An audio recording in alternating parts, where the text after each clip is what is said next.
Rozprávočka Kohút a líška.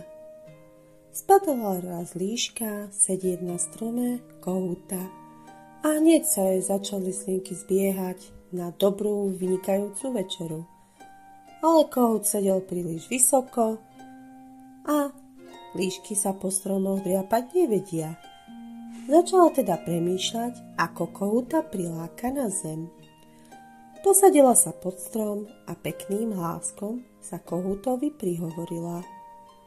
Kohútik, kohútik, jarabáčik, už si počul tú novinu? Všetci budeme žiť ako jedna veľká rodina.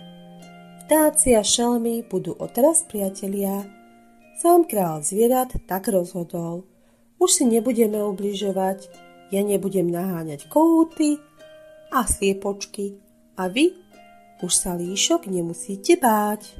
Nože zleď z tej výšky, nech sa môžeme objať na znak nového priateľstva.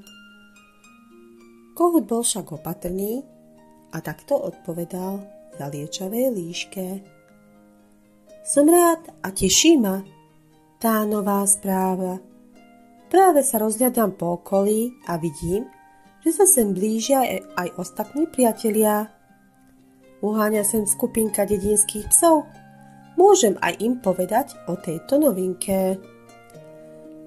Keď to líška počula, vyskočila na rovné nohy a začala sa nespokojne obzerať okolo seba. Kohút zatrepotal krídlami. Čože sa tak bojíš, kmotrička?